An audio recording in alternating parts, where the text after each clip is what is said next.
Howdy y'all, Joe Hills here, recording as I always do in Nashville, Tennessee, and as we continue to lay out our lacrosse field here, we need to figure out how far away the back wall is going to be. Now, that's about 5 times as far as it is from this marker to that marker. So if we go ahead and we start our stopwatch here, at the same exact time we start walking forward, we can figure out how far it is to this marker. Okay, that's about 5 seconds. So that means when we hit the 25-second mark, we're going to be precisely wherever our back wall needs to be. Now, this is not the most scientific thing. I mean, it works, it's reproducible, it's hypothesizable. The bigger problem is, though, if I end up in a pit like that, it throws off my numbers a little. So I think that we're going to end up around here. Yep. So we're going to go ahead and mark this with one of these torches. And now we need to have... That might be too far. I'm thinking maybe well, let's see. It's supposed to be 18 meters to 8 or so there, and it's supposed to be 90 meters. Let me double check this real quick. No, 120 meters. To here. So 25 seconds should be about right. Well, considering it was 21 seconds to either of those two posts. Yeah, I think that this is probably fine. Okay, cool. So we just basically need to now... We're almost done with all the hard math parts of this. We just need to come in here with all our sand and all our dirt and all this and just fill in all the water. It's pretty straightforward if you don't get stuck up on other stuff here. One thing I wanted to talk about today, and this probably won't be the name of the video because, you know, that's how they get you, is I wanted to talk a little bit today about political protest. Because I've seen a lot of criticisms in the news recently and in the punditry of some of the ongoing political protests that may not be effective at their stated goals, but that I think still have some interesting things to be said about them. Now, some people are saying, oh, we need to have a protest now to change whether we go from a electoral vote system to instead of going from a proportional electoral college type thing where we have electors appointed based on population, we need to go to a purely population-driven vote. And it is too late for that, in my opinion. In a functioning democracy, whatever the rules are at the beginning of the election have to be the rules at the end. Otherwise, you're making it too easy for somebody, like, you know, basically assuming that our democracy is robust enough to survive the next 4 years, we don't want to undermine the electoral process so significantly by changing the rules in the middle. So some people are saying, oh, this is impossible to do, so they shouldn't be protesting it. I personally don't believe it's a good idea to do. However, that does not mean that I think that these protests are a waste of time or a bad idea. I just think that as an explicitly stated goal of these protests is one of the less optimal outcomes that they could have here. Now, because Trump's, our incoming president, because as a candidate, he's a little bit less entrenched politically than many of our previous presidents, he is more likely to be impacted by public demonstrations toward making decisions that are not wildly unpopular. Like, so for example, his cabinet has been reshuffled basically twice at this point between being elected and 66 days before before he takes office. This is a lot of reshuffling in a small amount of time. Now, this is partially because he doesn't know who on his team will be worth trusting or will serve him well. And so the fact that he's willing to reshuffle so drastically means that if you have a problem with somebody that he is going to possibly put on his team, it's not too late for him to change his mind. He can be convinced to reconsider individuals. He bumped out Chris Christie. There were some lobbyists that the Wall Street Journal said that he bumped out today, or I guess yesterday now, depending on when this goes live. It is a good idea to say, I want a voice in this administration. And I think that, so protesters saying, basically, we want the best America we can have, like, is a lot, within the constraints of the election we just had, is a very helpful and constructive thing. Now, or it's a constructive goal as well as a constructive method.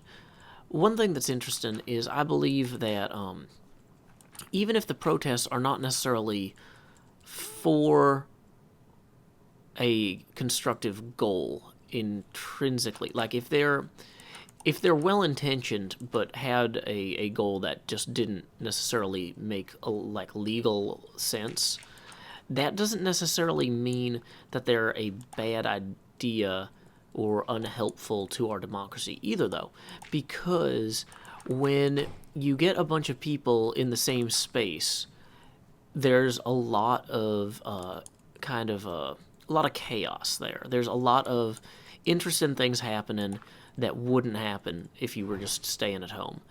And you have people introducing themselves to each other who might end up be brought together by this one common interest, having other things in common. You know, you might have people meeting future friends or spouses. You might have people meeting people they're going to end up doing business with later. Like, it's not a bad thing for people to be out in the streets.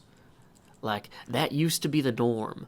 Now, like, the fact that it takes a crazy political event to get people out into the streets now is lamentable.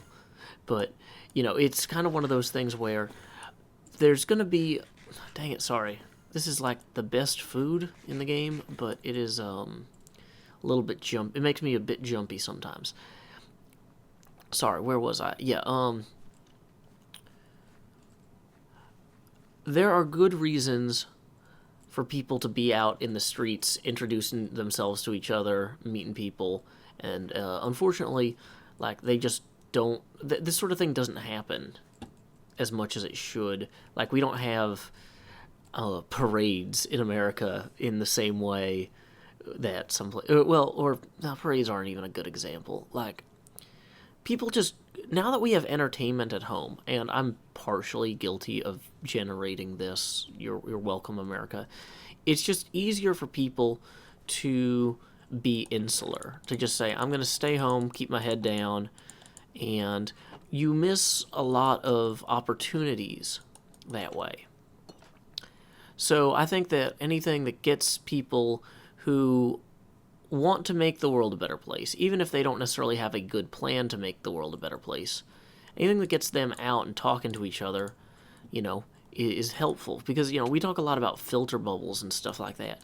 And I'm going to say, like, from when I went to, like, visit the Occupy Nashville protests a few years ago, like, you are more likely to live in a filter bubble if you are just hanging out with friends in your dorm than if you're actually, like, going out and hitting the streets. Even though those people might have similar political convictions to you about a particular candidate, their lives and things like that are going to be so different from your own.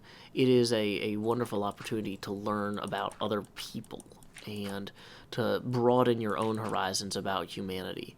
So I feel like if you want to say, okay, well, it's not going to be very productive to try to undermine the Electoral College, that's a fine argument. I'm not going to quarrel with you on that.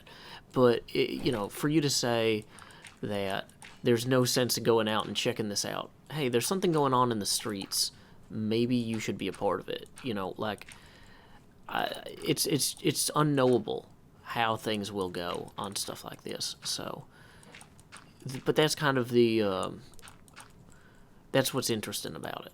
So anyway, just kind of some quick thoughts on public protest. I'm out of time. I need to go ahead and go take care of some things in the real world. So, time skip. As you can see, getting rid of the water means that the grass has started to grow in between the wheat as is. So, one thing I wanted to iterate again, or to reiterate for those of you who are big into the language stuff, is that I felt like earlier maybe I was a little bit strong about my lack of support for people influencing the Electoral College. Like, I want to say that, like, I want that the individual electors definitely have the ability to make their own decision and accept whatever penalty, their state offers. Like, if your state says you have to vote a certain way or you go to jail for 6 months, well, that means you get to vote you have to vote a certain way, and if you don't, you get to go to jail for 6 months. They won't stop you from voting by sending you to jail. They'll just get mad at you after you vote the way that they don't like. So, individual electors are not like part of the calculus of what I'm talking about here. And I don't think that protests would necessarily inspire enough individual electors to do anything drastically differently than they would otherwise. Like, most individual electors are probably selected because they're rank and file in the party. They're not here to make waves. So, it is kind of a neat thing to get to do for some people, but I don't think that you're going to see mass defections. Let's see, we need to go ahead and actually return to our barn real quick and throw some of this wheat into storage. Now, I don't know, while I say... what I was trying to get to, again, on the... on, like, the individuals getting out in the streets thing, I'm not saying, like, oh, people should be out in the streets having revolutions every day. It's like, you should be out in the streets talking to people. You should be part of a community, meeting your neighbors. And that's not easy to do when you've got a job and a kid and all this other stuff. Like, to some degree, churches fill that need for some folks. But, if you're young and you're not church-going, then that's not going to be part of your life. Like, these protests will serve a valuable kind of social purpose in a broad sense, even if their political purpose is not going to ultimately succeed in its immediate goal. And I guess that's what I'm saying. Like, people are like complaining about protests blocking the roads or whatever. You know what? This is a healthy thing for democracy to have. There's a reason that we have a right to peaceably assemble, because it is a thing that can be done that generates long-term benefits that are unforeseeable. And I want to just... It's kind of it's weird that I have to be coming out in favor of First Amendment rights, like right to publicly organize or whatever, but I mean, I've also made videos where I tell you not to burn down people's villages and stuff, so maybe I'm just erring on the side of caution in general. That's the Joe Hills brand to some degree, but I don't know. I hope you guys like this baseball field. If you haven't figured it out by now, this is actually a baseball field, and hopefully it will be a good one. It is hard to tell from here if it's going to be a good one or not. That is definitely not going to sweep the way I think it's supposed to, though. Oh, hey, I can run on this now by jumping and not actually break everything. I might need to slightly extend the back wall here because I wanted the crops to be like visible, and so because like it won't fence in the field properly if you don't have the crops. So I might go ahead and raise the elevation on this back part here. Whoops. Which I guess I can get a head start on now since I've got so much dirt with me anyway. So, I'm not entirely done adding to the field, but I do need to make sure that I get enough of it in here that it actually works. This reminds me of mowing the lawn back when I was a kid, just up and down the row, mindlessly working. It's kind of nice. I'm kind of glad that I'm going to have such a surplus of wheat in the long term, because that's really going to make it easier for me to actually feed the cattle, which ostensibly has been the justification for all of this, but is actually also the real justification for all of this. I've completed a wheat farm so prolific that it should basically, in this harvest to create this field, should like accommodate me on the server for the indefinite period that the server will stay up. Let's just chug this speed potion to make this last part go a little bit quicker. Swiftness too, it's the way to go. Especially when you have a lot of lawn to mow. Man, this inadvertently rhymed. Like that boat that rows. Which I guess some fish also do. No, wait, those are deer. But listen here. This'll be fine. I'm just, I don't know, harvesting lines. I'm really excited about having this mega project done. Because, like, like, this might not seem like a mega project, but the amount of hours that I've spent on all this has been absolutely insane. So, like, in the next episode, I can do something simple, like build some, like, little bleachers or whatever to watch the games. And I don't actually have... Oh, and I can build the... build another portal. Because, like, I want to have another portal out in the back wall of the field. You'll see what I mean. So I think that this kind of needs to round out as it approaches that one. So it, like, needs to curve slightly. Now, this is all at an angle, though, so this is going to be really hard to see properly without getting really high up. So what we're going to do is going to get this red sand here. And, of course, I've only got a little bit of speed 5 left, so let's use all of it. Okay, we're going to hop up here and set that like so. Oh, actually, no, the real way to do this is to put a torch here. Boom, look at this. The Joe Hills way. Oh, yep, that's now impossible to jump up there. Well, anyway, though, look, core concept, we're going to go way up here, and we'll make sure that the shapes on this actually kind of work. Just jumping up here already makes these lines look a little bit more self-evidently, like, insufficient. So we'll clean those up. Huh, yeah, this, okay, so that definitely needs to push further out there. That doesn't look right, but this curvature is actually about right. This part of the field here, I haven't figured out exactly what I want to do yet. I might line this with like a gravel path that goes to here and then have the gravel road continue this way and then past the farm. But I don't know exactly about that. But yeah, okay, core concept. We'll add some land, we'll add some portals back here, we'll add some bleachers right here, and this'll be pretty good. So, you know, maybe I should just end the episode up here, because I'm already up here. Yeah, that sounds good to me.